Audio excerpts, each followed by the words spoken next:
Hello, ladies and gentlemen, it is I, Hidden Flame, and welcome to the Final Fantasy Theories channel. And if you have looked at the channel history, you will see a lot of Final Fantasy games being played, or have been played, over the last 2.5 years. Now, I have played them all, and I have decided that I wanted to rank all the main series games except Final Fantasy XI. I have too many MMOs that I'm playing at this time, so I'm not going to add another one. But I am going to rank all the ones that I have played. That is 1 through 15, excluding 11. Now, what I am going to do in my rankings is 6 different categories. The first one is going to be how much fun I had while playing the game. The second one will be how much character development the main characters went through. Then I'm going to rank the villains of the game. Then I'm going to rank the music of each game. And then I will rank the replayability of the game. Now, all of these will be based on my opinion, where I think the music falls. If I will replay the game, how I think the villains are portrayed. Then the sixth and final category will be the overall grade of each game. In order to avoid ties, I have ranked everything 1 to 14. 1 is the lowest possible score. 14 is the highest possible score. So the game with the highest overall is, in my opinion, the better game. So please sit back and relax as I try to explain why each game has the specific ranking in each category.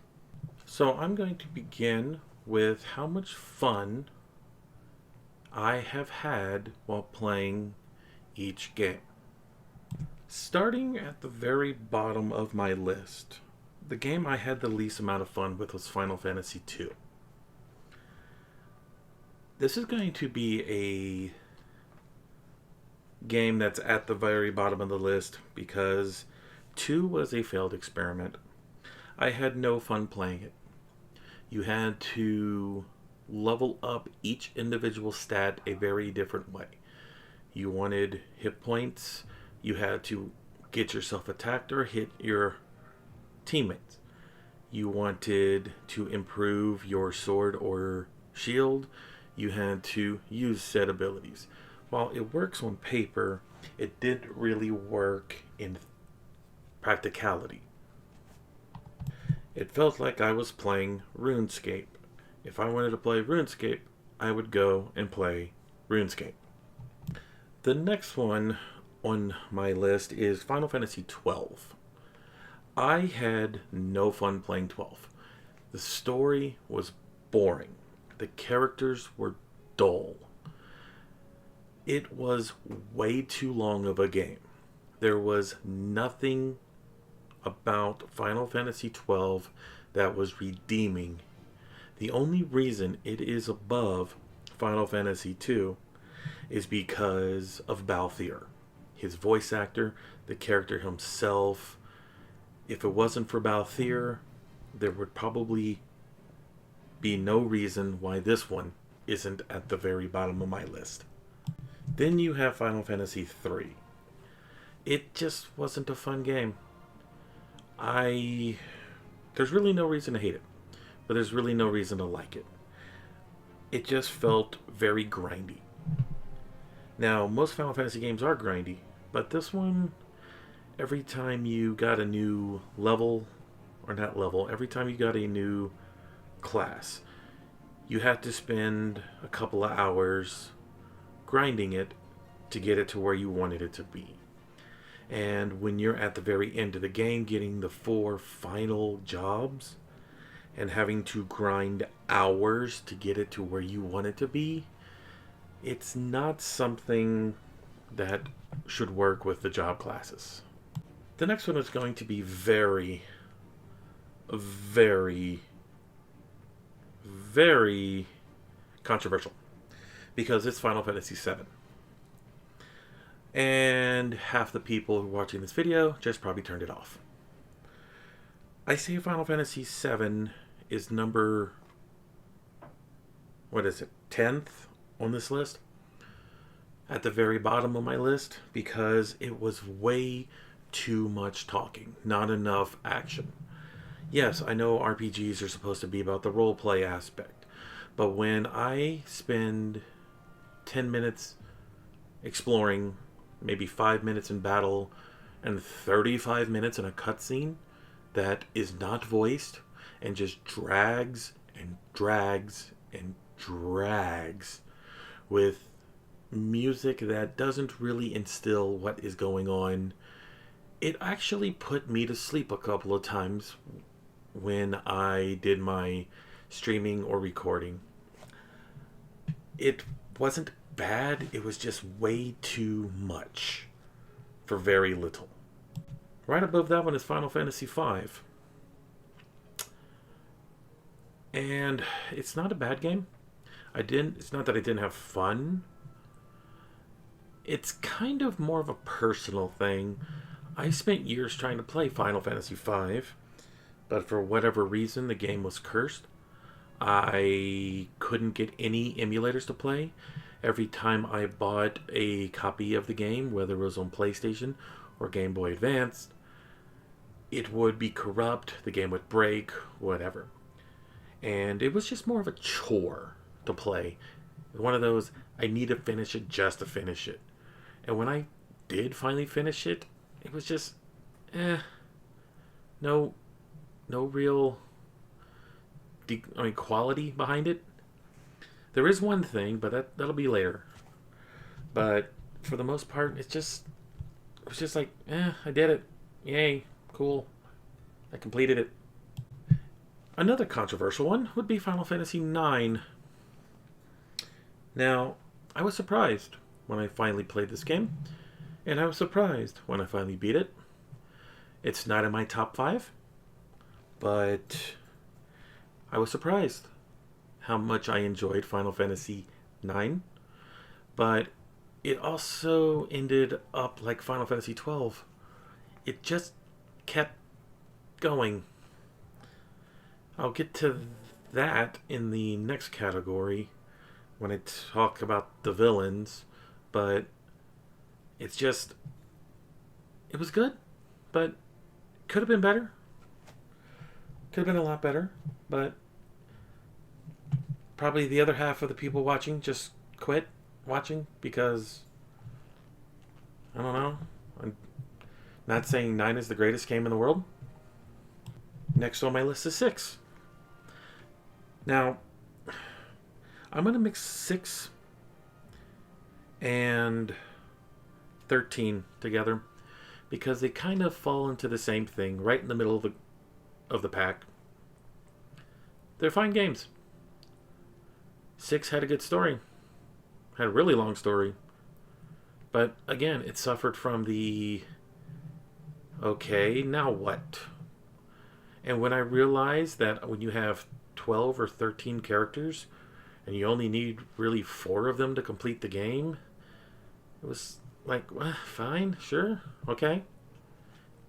And then 13 just was, what do people call it? Hallway simulator. It was a fine game. It did what it needed to. You had a lot of character development until you get to open world, but open world was like toward the end of the game. So again, they're not bad, but they could have been improved. Now with 13.2 was better, and 13.3 kind of fell off the deep end. Well, 13.3 was a fine game. 13.2 was kind of better. So the games are fine. I had fun playing them, but if you will look at the ones above this, you'll see why I had more fun with them. The next one on my list is Final Fantasy I. This was my very first Final Fantasy game. I enjoyed this game growing up. I still enjoy this game. There's better games. But the playability of the game, the different classes you can have, the different combinations of the game you can have, I will get into that one at the end of this video because it's on my replayability. But in my opinion, Final Fantasy I is a fun game. There is no story. You are doing one task, and you are going to complete that one task. While there's things in the middle that keep you invested, for the most part, Final Fantasy I is a fun game. If you haven't played it, I recommend you do. Now, this one is also a little bit of recency biased, as in Final Fantasy 15. So, 15, I had a hell of a time playing. I loved it. The mechanics, the battle system, it's very open. The banter of the characters, the NPCs made it lively. The villains and the heroes, they just had a certain je ne sais quoi regarding them. It was fun. I had a lot of laughs. I even shed a couple of tears. It is a great game. It is fun. I will probably go back and replay it because it is fun. And there's so much to do. You're never bored. The next one is Final Fantasy XIV. A game I have been playing since, well, let's see, 3.1? The Heaven's Ward post-game stuff is when I started playing it. And I've been playing it ever since. I have been subscribed to the game, and I've been playing it almost nonstop. The things you can do in the game. You have various different classes. You're not class locked. You can go fishing. You can go hunting. You can go botanying. You can do the main story quest. You can do guilds. You can do raids. You can do whatever. The game is open to you doing whatever you want. The next one going up is Final Fantasy VIII. Yes, I had fun playing Final Fantasy VIII, minus that one part where you're in Timber and doing the train and doing the press conference. The game is actually fun. You can build your characters how you want. You can play how you want. And triple triad. Do I need to say more? Probably. But I have it so high up because of the customization of the characters, the card games, and the music is actually what makes certain parts of the game really fun too. We'll get to that later. The next one going up is Final Fantasy X. One word, Blitzball. I have spent way too much time playing Blitzball in Final Fantasy X. I think I have spent 30 hours on Blitzball alone before even going back to the main quest. I don't know what it is about it, but if they could make a Final Fantasy Blitzball game, I would play the hell out of that. But yeah, Final Fantasy X's fun is Blitzball. There's other things about the game too. We'll get to them there. And finally, Final Fantasy IV. I have so much fun when playing Final Fantasy IV. Rydia is the greatest female character in Final Fantasy history. Fight to me. The story and how the characters interact with the story, while it is very linear, the characters make the game. This is not where the game makes the characters. You have so much to do. You have so many tasks to do. The story behind the villain's motivations, depending on which version you play, is a twist from left field. This is a game I have gone back to many, many times. It is not the number one. We'll get to that one in the time. But I don't think I've ever had more fun in any other Final Fantasy game than I have with Final Fantasy IV. Okay, everybody, let's get to the second category. This is going to be a long video, as I'm noticing how much time it took for the first one. So the next one should be a little bit quicker, and I do apologize. But I want to go into depth about how much I thought about this. So, next one is character development. The first game at the very bottom of my list is Final Fantasy XII. If your name's not Balthier, you have no character development in this game whatsoever. Ash is the pompous princess who doesn't give a care. Vaughn just needs to go bury himself in a ditch. Fran is boring.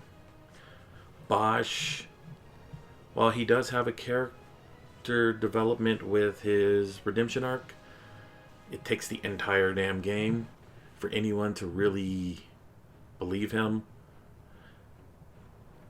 Everybody else is just boring.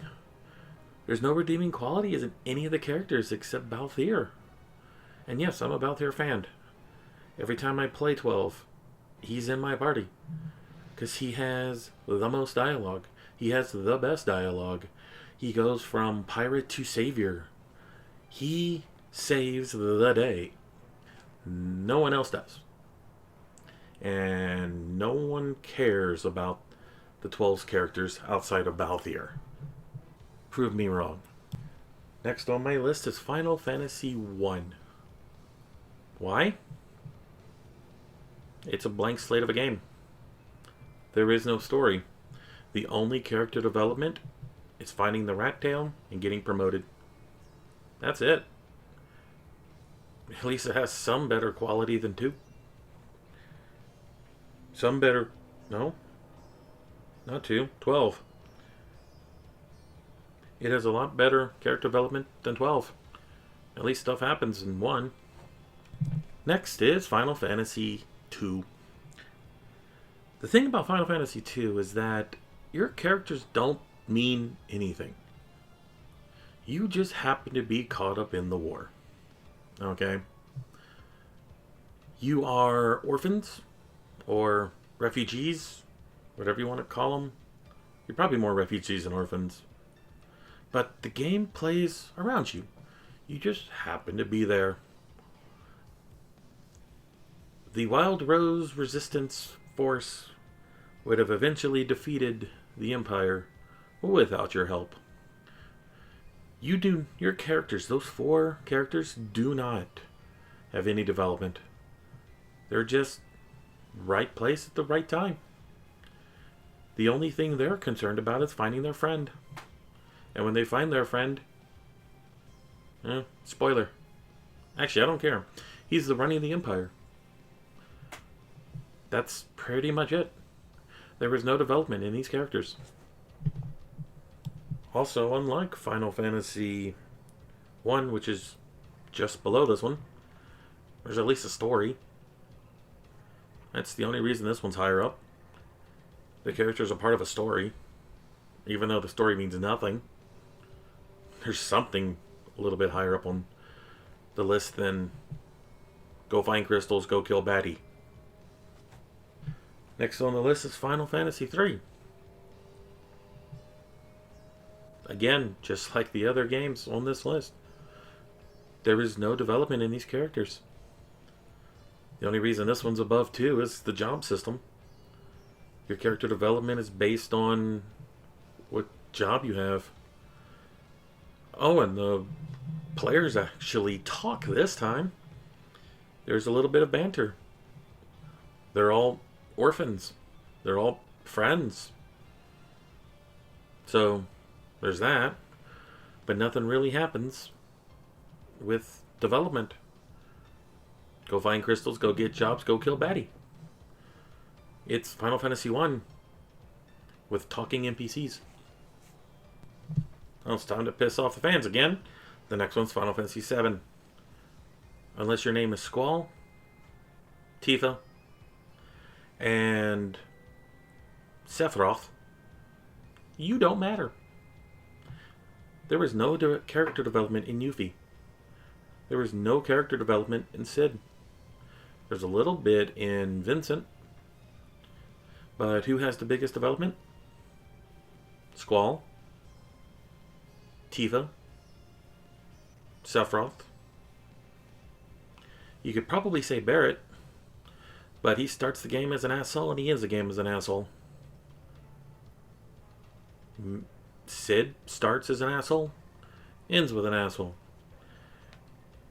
I have not played Final Fantasy VII Remake, so things could have changed. I don't even know if it's canon. We'll see. But for the most part, yeah. Unless you're part of the big three, you don't matter. Next one on my list is Final Fantasy V. Hey, there's lore now. It's Final Fantasy 1 and Final Fantasy 3 with a backstory.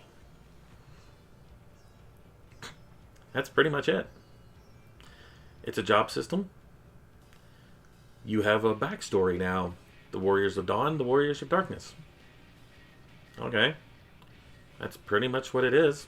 Oh, yeah, one of the characters dies. Right in the middle of the pack is Final Fantasy VIII. If there ever was a blank slate of any characters, this would be it. And unlike what people want to say about Final Fantasy VIII, there is character development. Could be better. Squall goes from being Mr. Loner to leader. Riona goes from I can do anything I want to requiring help. Zell calms down. Irvine's still a dick, but at least he has a softer side. Selphie's happy-go-lucky with a loyal streak. Quistis is the sultry teacher who becomes the loving mother of the group. So yes, each character has an arc. Yet people don't want to see it because of this stupid draw system.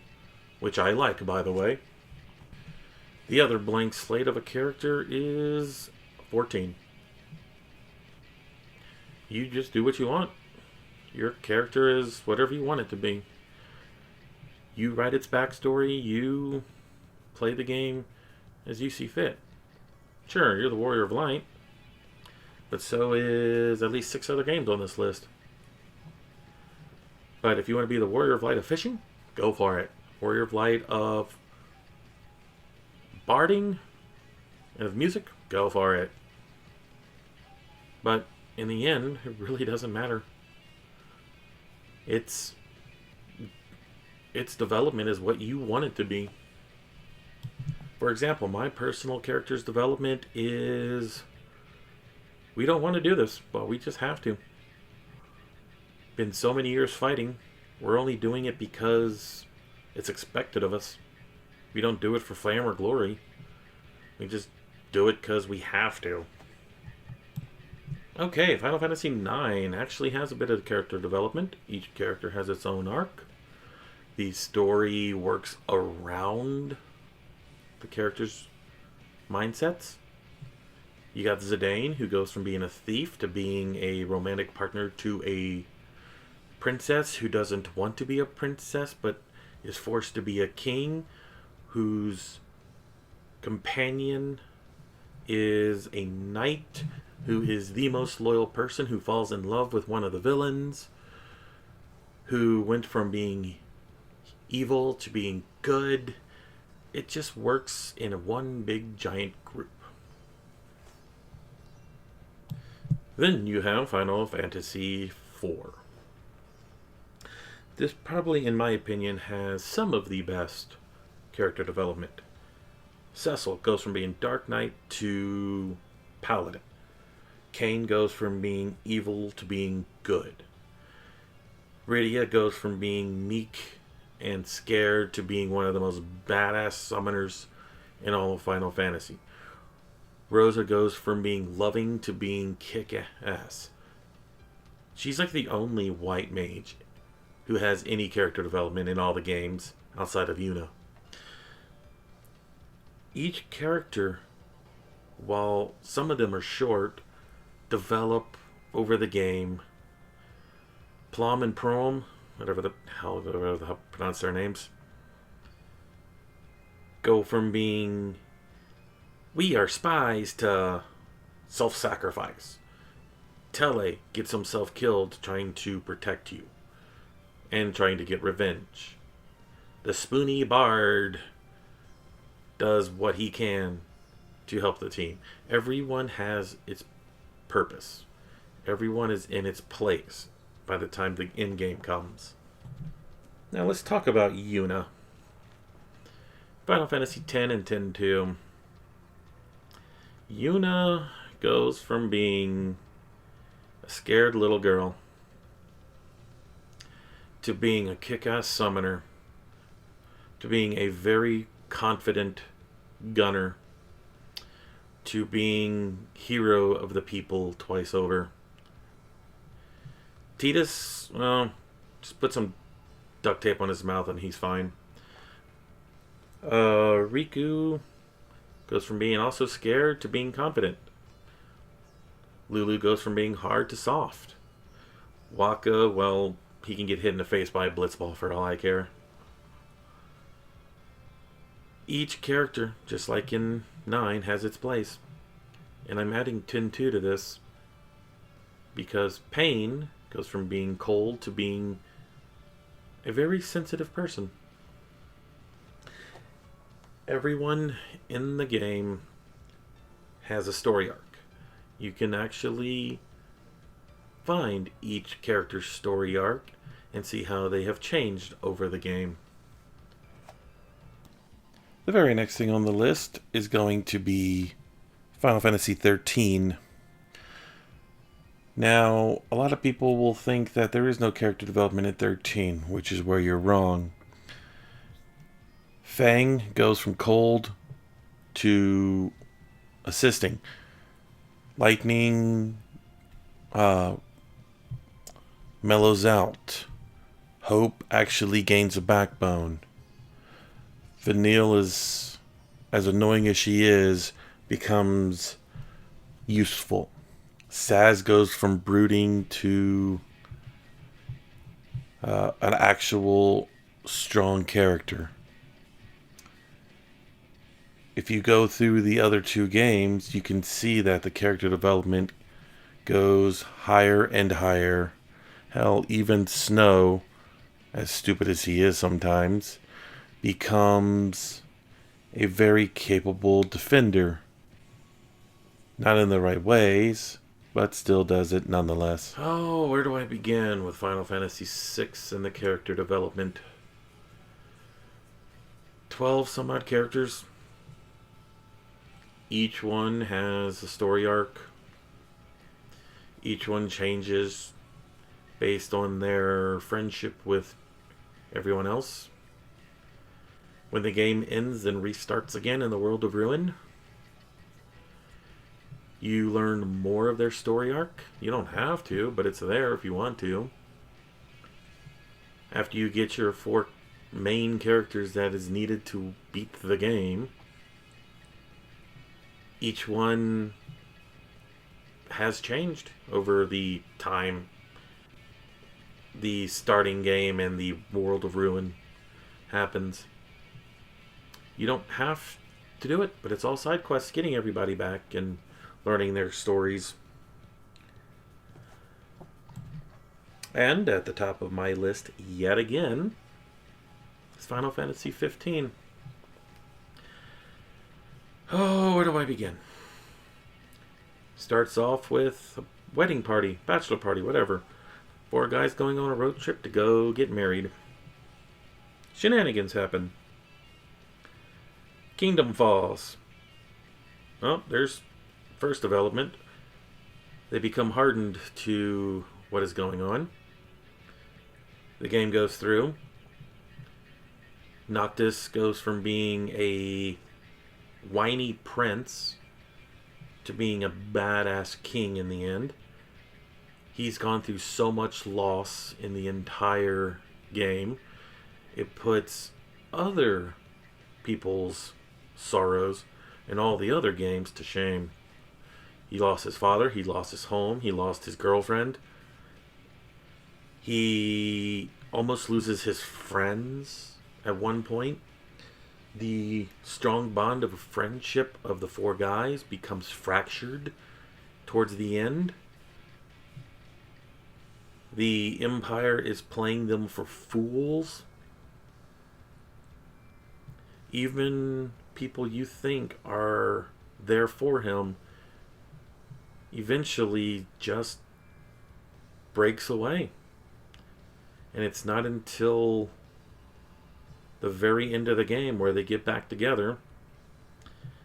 You know, the third act breakup in any movie between people and friends and lovers and family and all that. And that ending, you just really don't see that coming. You go from being, I don't want to be Prince, I just want to hang out with my friends and play video games, to self-sacrifice, killing yourself. Oh, yeah, spoiler, by the way. Killing yourself in order to save the world. The ultimate self-sacrifice. How is that not the best character development there ever is? Go from being weak and pathetic to realizing your death will save the world. And accepting it. So, with the character development out of the way, probably the 10% of the viewers who are still watching at this point will now get to hear my opinions of the villains and how I would rank them based on their games. Because this one was a little bit harder than everything else. Who has the worst villain? That would be Final Fantasy 13. Oh, you. Oh, where do I start? Which villain do I want to talk about? Do I want to talk about Bartandalus, who could have easily destroyed the team at any point in the game instead of just toying with us like a cat with a mouse? Should I talk about Caius Ballad, who is immortal and you can't kill him, and he could have easily killed us because we're not immortal? Oh, let's talk about Banu Vizalil, whatever the freak his name is.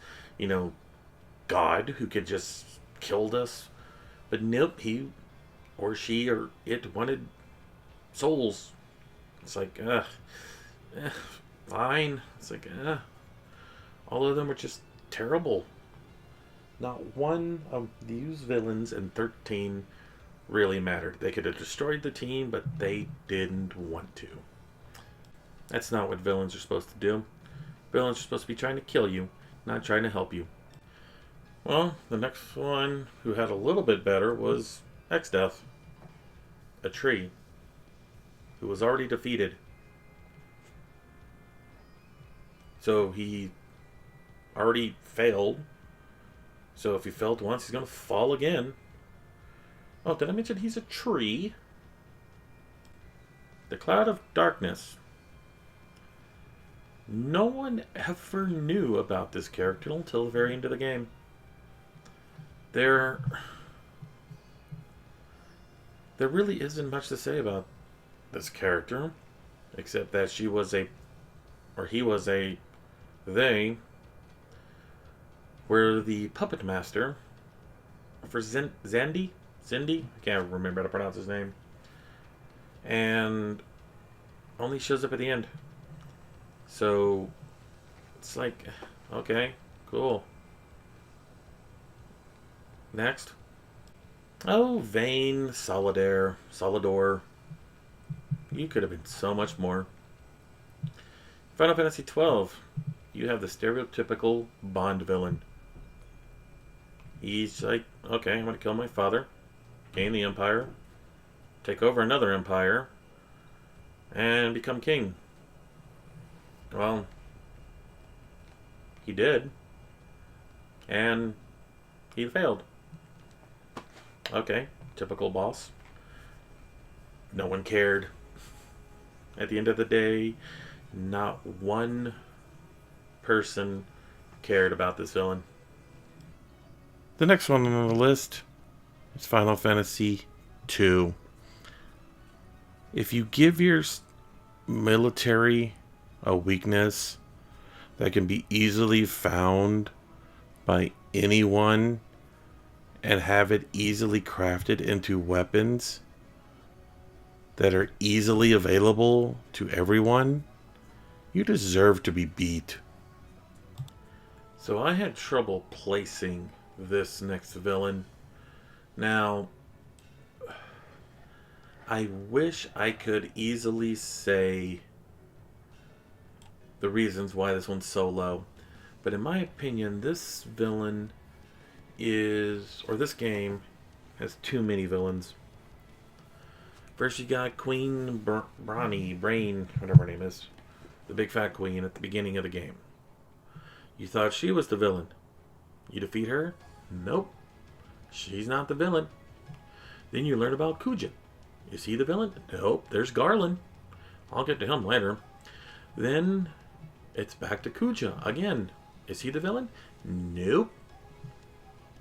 The main villain is a guy named Necron, who you have no idea who this person is. Not one person is ever going to explain who Necron is. Let me pull up a quick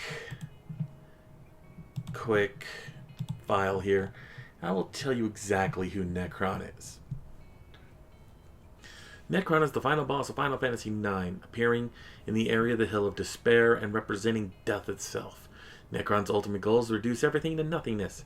Its appearance is somewhat a mystery. It arrives unexpectedly at the end of the game, and the character is never fully explained. That's why it's so far down. I was actually thinking of making it at the very bottom because no one explains anything about this boss. At all.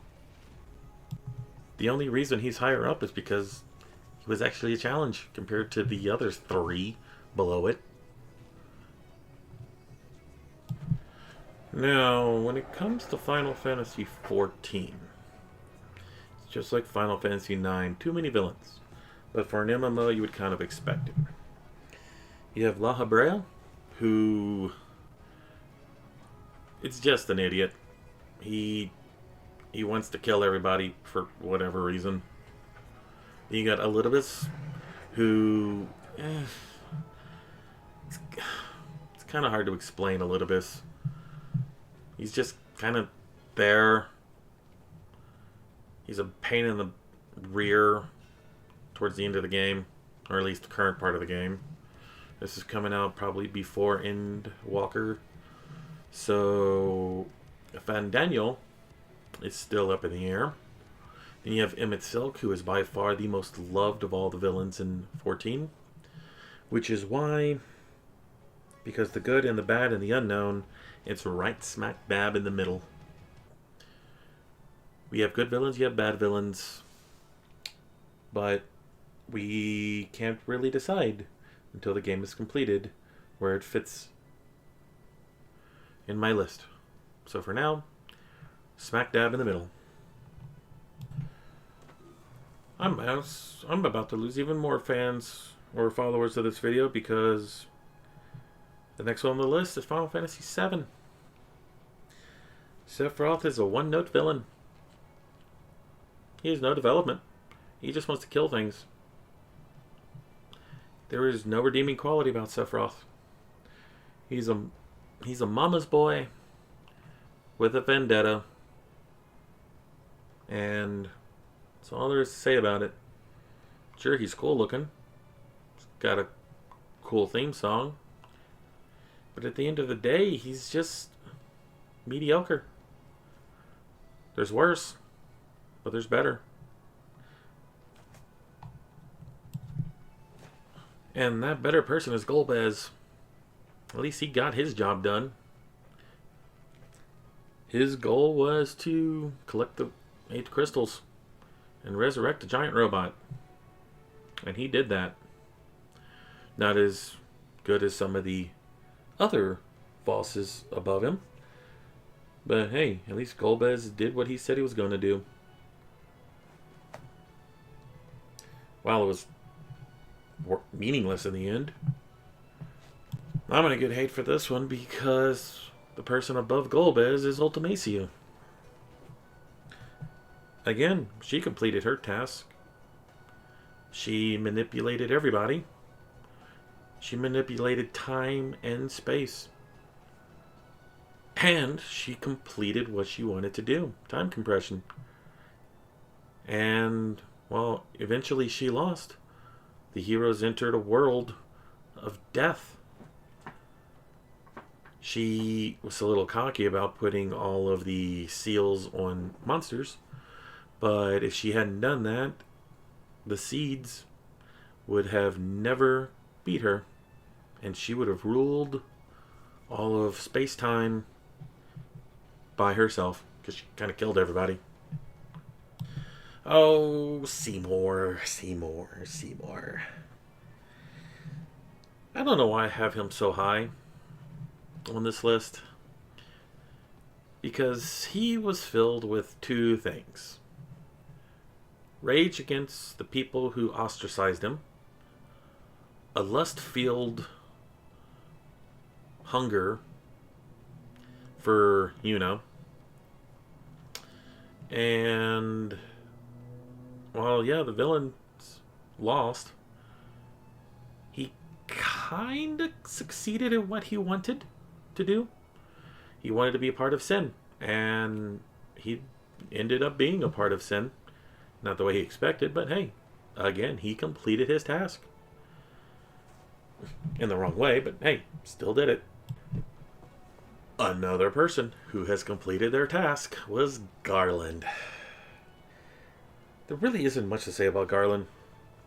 And until I see exactly what Garland, or even Chaos, because they're pretty much the same person, until we see Strangers in Paradise, Final Fantasy Origin, Garland is the master of the past. He made a time cycle where in the end he was the victor. The heroes could not do anything about it. It took a couple of cycles for someone to figure out what to do and do it.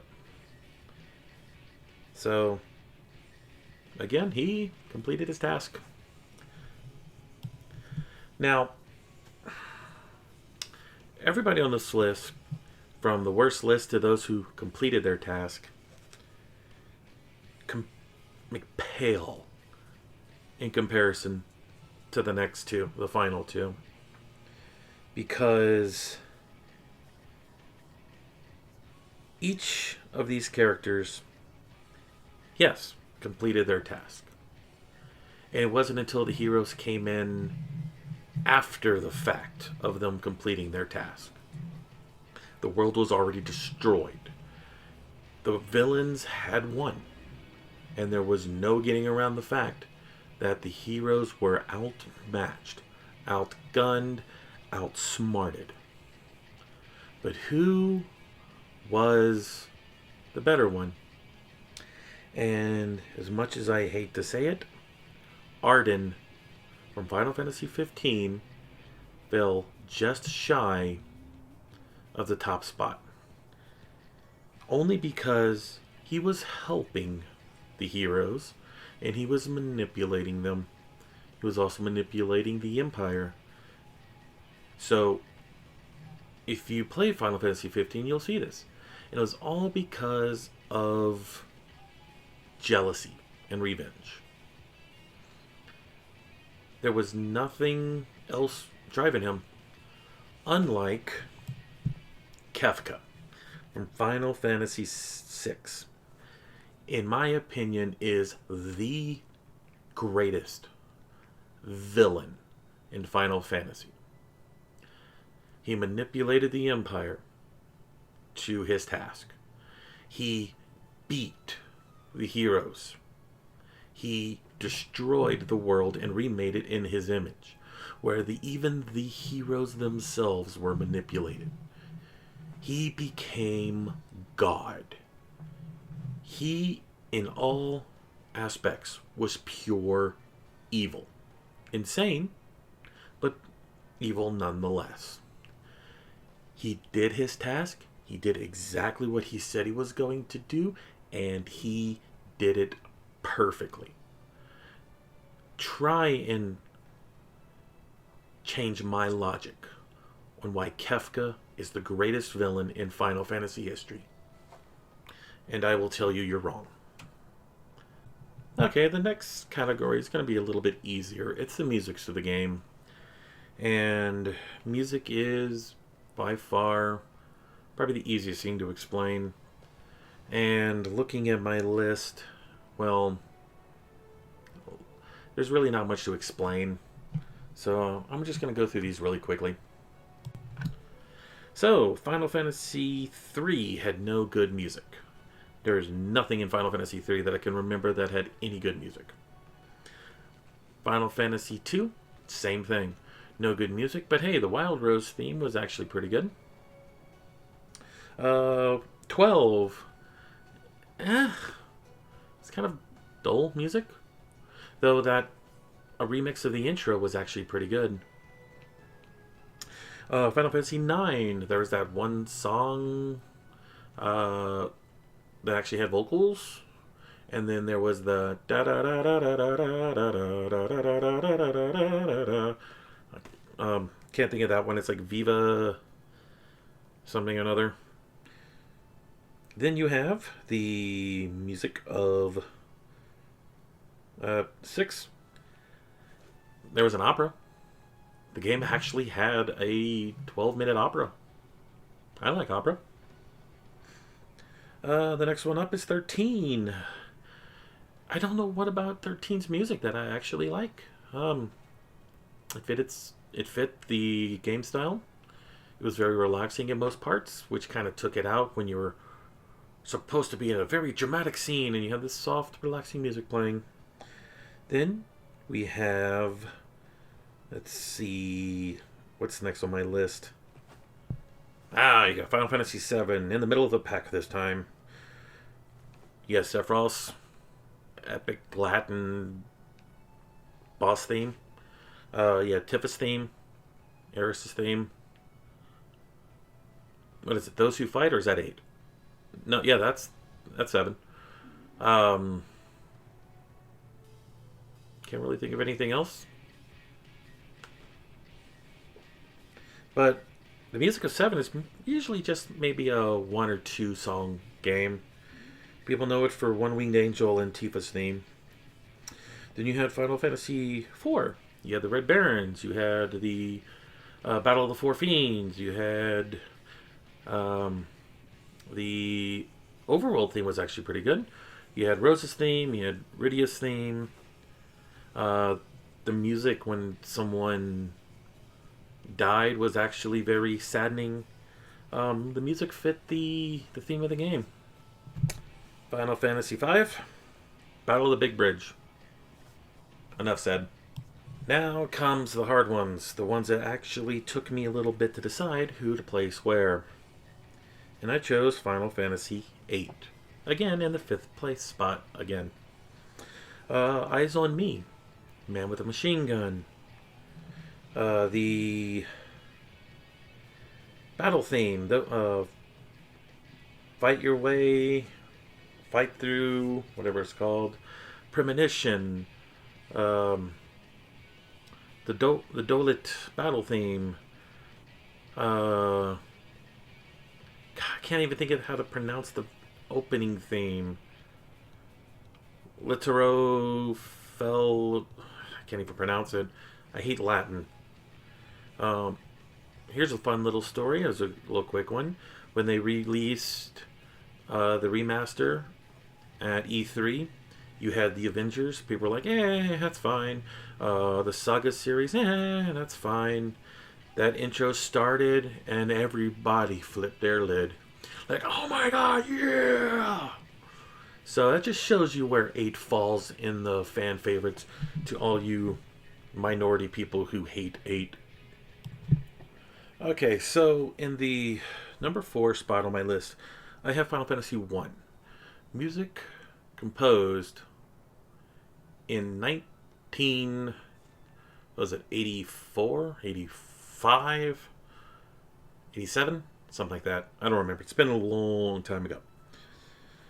The music of Final Fantasy 1 is the most iconic music in the entire game, produced by Nobunaga Uematsu in his early days. And look where he has gotten all his music.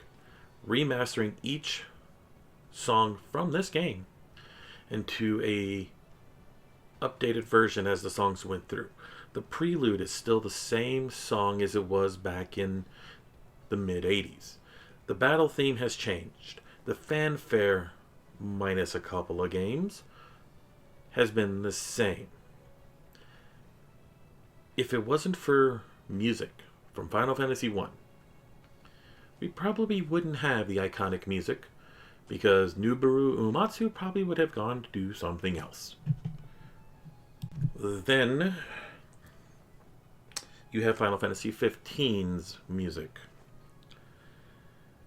which is kind of being cheap, but ignoring the radio for a moment, the battle themes are actually pretty good. The boss themes are amazing. The hunt musics are great. The rendition of Stand By Me, one of my favorite songs of all time, being the intro and ending song of the game.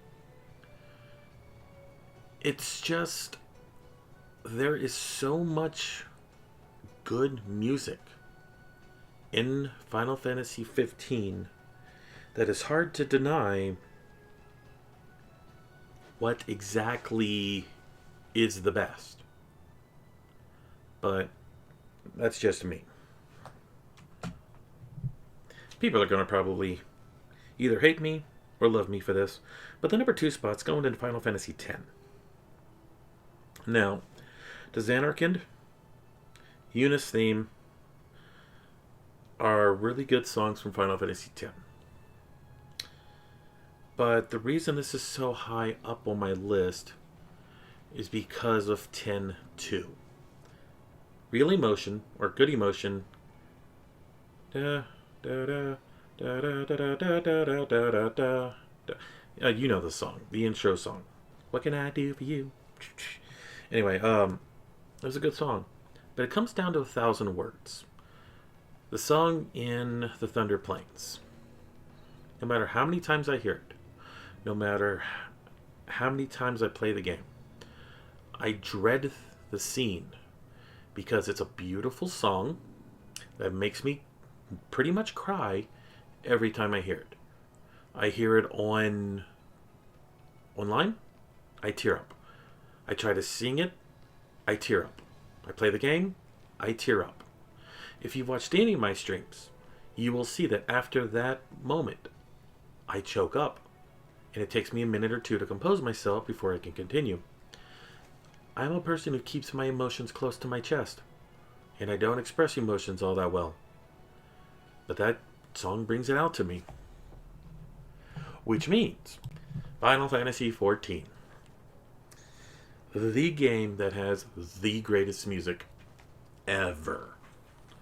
I will defend 14's music. It's also really nice that Square Enix and Uematsu have decided to make 3 of their biggest songs royalty free. Answers, Dragon Song, and Stormblood are royalty free. You can use those on your videos. You can use them while streaming the game, and you will not get docked for it. That is showing that a company who makes epic game music from one of the greatest video game composers care about their fans. And it's also a reason why I have it on the list. Mainly because of Dragon Song and Answers. But the battle music is great. The raid music is great. The CG music is great. The cutscenes. The credits after each expansion has great music. Even the ambient music is great. I will fight anyone who says otherwise. Now, the last category I have is pretty much my personal opinion. Game replayability. How often I would be to return to a game. For various reasons. For new challenges, for different combinations, for different playstyles. So I will do a quick rundown and explain each one. But unlike the other ones, these are just my personal opinions. And I will try to keep my rants and raves to a minimum. Okay, lowest on the food chain is Final Fantasy II. I will not play it unless you put a gun to my head. If I want to play RuneScape, I'll go play RuneScape. Final Fantasy XII, it's way too freaking long. Next is Final Fantasy III. Just had really no interest in continuing the game. Final Fantasy V is pretty much the same. Just real no interest in playing it anymore now that I've actually completed it. The next one will be Final Fantasy VII. Again, the dialogue is way too much. Okay. Everybody else may say it's great. They say the dialogue is great. The character building is great. I just think it's monotonous. You don't need to have a 15-minute dialogue on why a person stubbed their toe. Okay, so the next one on my list will be Final Fantasy IX. As much praise as I gave this game, it fell under the "but wait, there's more" category. Do we know who the villain is? Nope, because there's always something bigger. Do we know the story plot? Nope, because it changes every 5-10 minutes. Do we know who the main hero is and his backstory? Nope, that changes. It's one of those, there's too many cooks in that kitchen. The next will be Final Fantasy VI. Now, this one's towards the middle of the pack. It had a slow start. I don't like games with very slow starts. I want to get hooked and right into the middle of the game. I want to be enjoying the game. It's not bad. It's just not my cup of tea when it comes to certain games. The next one on the list is Final Fantasy 13 or Hallway Simulator. But hey, I like the characters. Each character changed over time. I'd rather play Final Fantasy 13-3 over 13. Just because it's more action based and there's more of an idea of your goal instead of just let's just go our own separate ways until the end of the game and we all get together and beat the big baddie. Then you have Final Fantasy 15. I say this one's in the middle of the pack. It's a great game, great music, great character building, but I wish I could explain it better. But once you beat the game, it's like, okay, I'm going to have to let it sit for a while. You just don't immediately want to go back and play it again. Which is fine. Final Fantasy IV is the next one up. I have returned to this game multiple times. Depending on which version you play, it changes. If you play the DS version, you get, I guess, materia or spheres or whatever those things you get are. Um, there's also a thing with Rydia's personal summon, where she gets a custom one where you can just have fun and use it and max it out, and there's various different ways of doing it. The characters are likable, and the music is good, so it doesn't push you away. And then you got Final Fantasy X. Again, Blitzball. I will always return to Blitzball. I don't care what anyone says. Blitzball's best. 10-2 is a little bit better. Characters a little bit more fleshed out. Next on my list will be 14. It's an MMO. You're going to have downtime. You're going to walk away from it, but you will always come back. Next one is Final Fantasy VIII. Oh, I'm going to get hate for that one. Just because I love Final Fantasy VIII. I love the customization. I love what you can do with each character. I love how you can customize each playstyle how you want. The game doesn't hold your hand. You can have a low-level gameplay. You can have a high-level gameplay. The game revolves around how you play the game. Then, Final Fantasy I. The game that I looked up to see how many different party combinations you can have in the game. Each playthrough you can have a different combination, because there's 126 different party combinations for the game. That means there's 126 different ways to play each playthrough. You can have 4 white mages, 4 black mages, 4 thieves, 4 ninjas, 2 healers, 2 fighters, 1 monk, 4 monks. You name it, you could probably do it. So, that's just a quick rundown of the replays. I'm hoping I didn't miss any. If I did, you'll see it on the screen.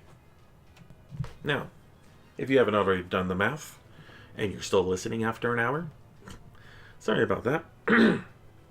So, here is my breakdown. Please understand, this is my opinion. This is how I have ranked to the games. And I do apologize if your favorite game is low on the totem pole, or if the game you hate the most is high on the totem pole. If you have problems with it, go make your own list. But this is my personal one. So, here is my top 14 Final Fantasy games. Number 14 is a tie. Number 13 and 14 is Final Fantasy 2, Final Fantasy 12, with a total of 12 points each. 2 is understandable. No one likes 2. Final Fantasy 12 is just boring and long. No character development outside of one character. The villains' ideas and morals are dumb. You don't even know why the Empire is attacking in 2. They just are. In 12, it's just same way. It's one guy wants to rule. How more cliche can you get from a villain? There's no music to speak of that's any good. There is no real replay value. 12's international version, you can mix and match the character, but that's pretty much it. Neither of them are fun. So, yeah. That's the bottom of my list. Number 12? I don't know. The next one up is Final Fantasy 3 at 14 points.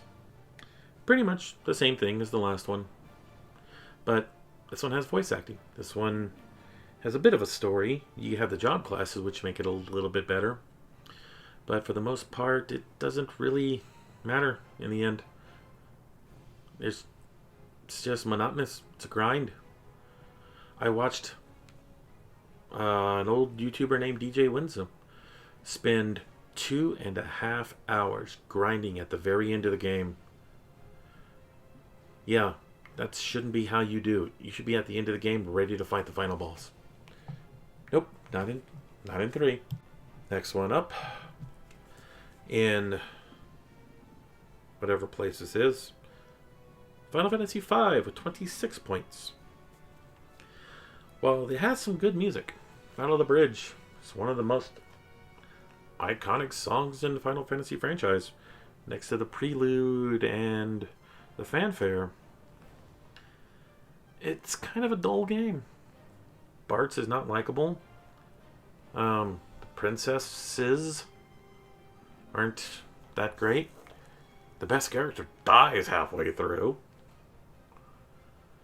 So, yeah, it's personally not a fun game.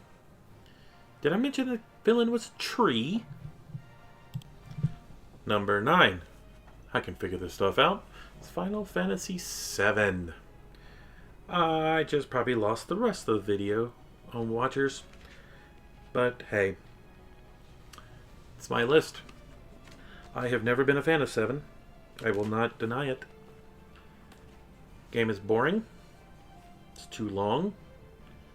Characters are not likable. The characters' motivations are kind of dumb. Eco-terrorists going to save the world? Come on. In what world does that make sense?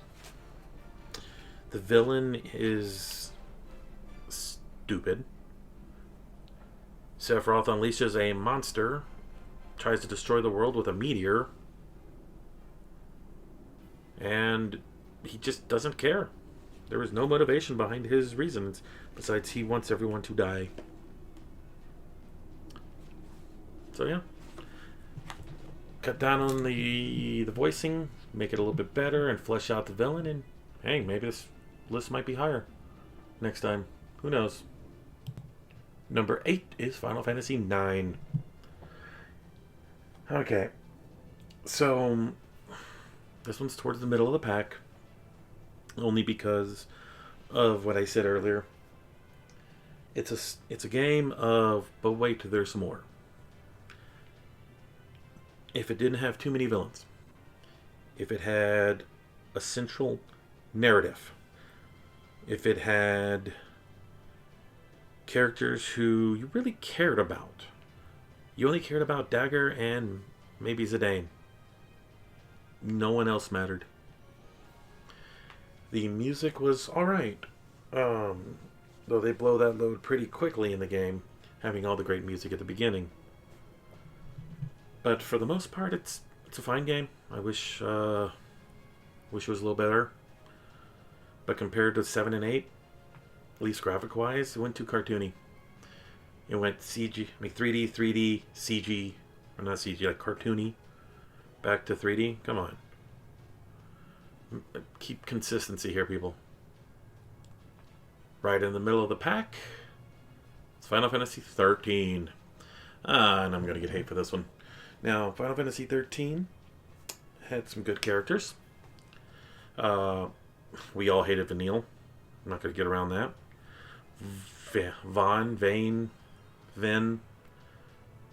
No, Hope. That's who it is.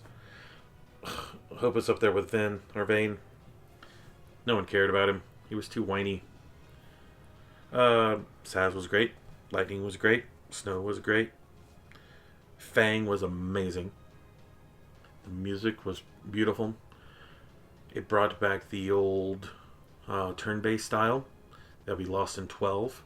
I love that. While the villain was kind of shit, it ended up being a great series with lovable characters and memorable moments. Why I say that? Can you remember the villain? No. You remember the hallway scenes. You remember how there was no open world to the end of the game. It was memorable. Maybe in the wrong ways. But it was memorable in one way or another. Number 6 will be Final Fantasy VI.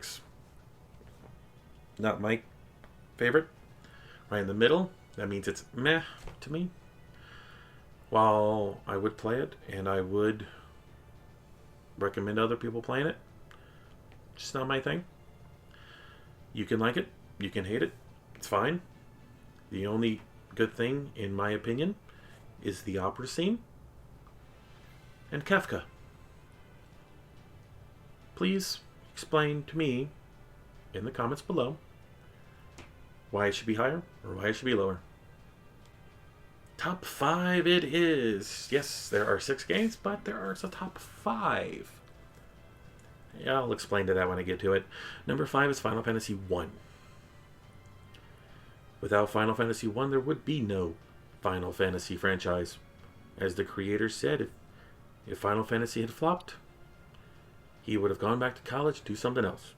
There would have been no Final Fantasy 7, 10, 14, 15, 6, 8.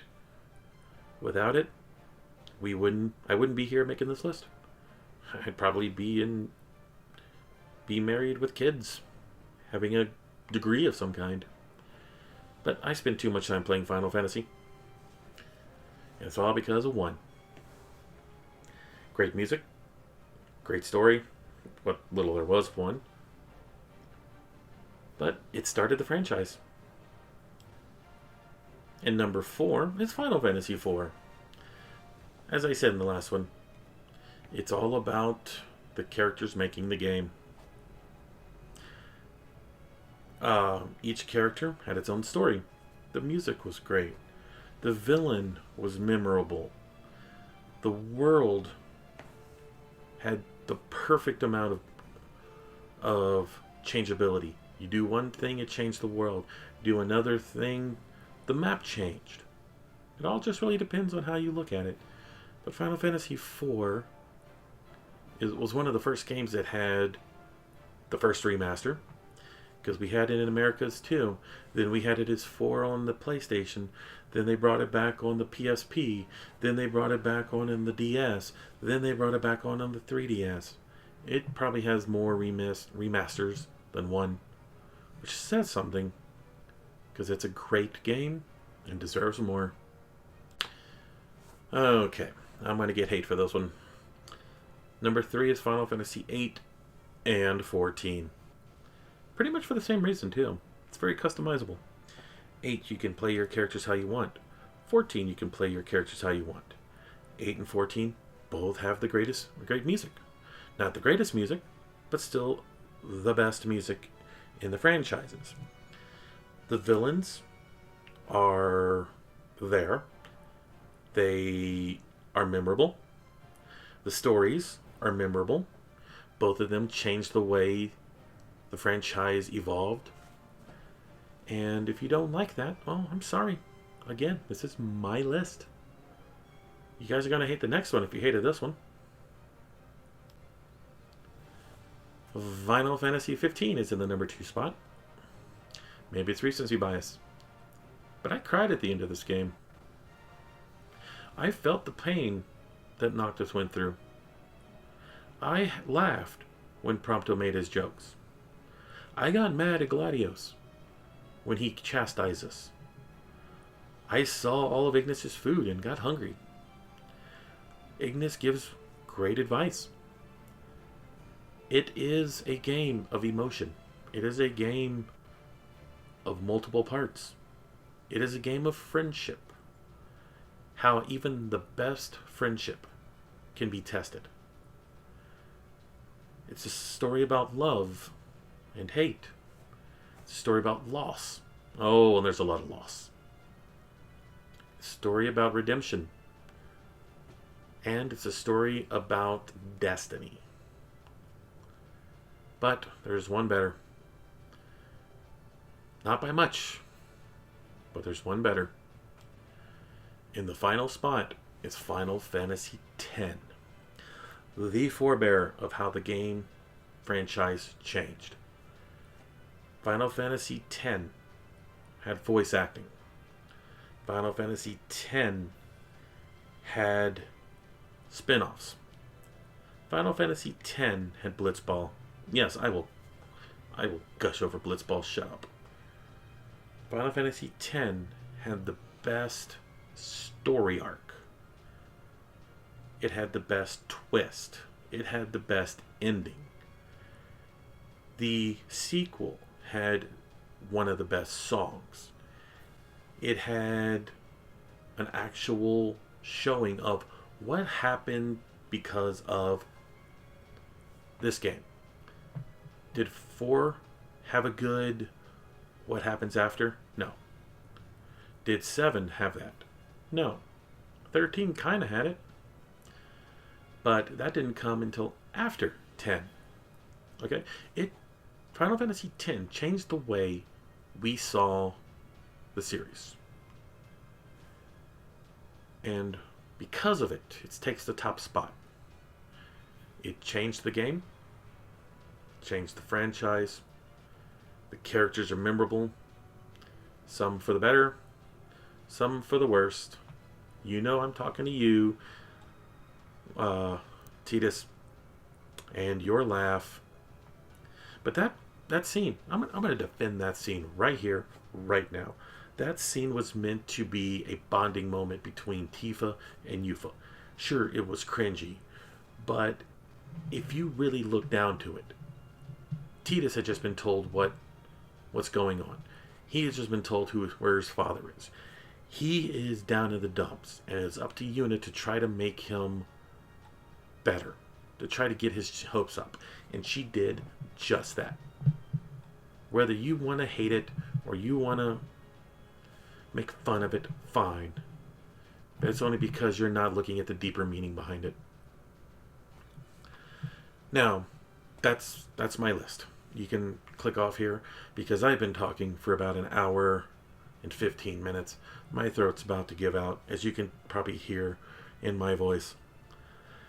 But that is how I see the games. Like it, hate it, that's fine. Leave a comment down below. Tell me how wrong I am. Because everyone's opinions are valid. Everyone's opinions mean something. Let's have a discussion in the comments. Tell me what should have been where. Tell me where I went wrong. Tell me what I said was right. But till next time, thank you for watching. And we'll see you next time.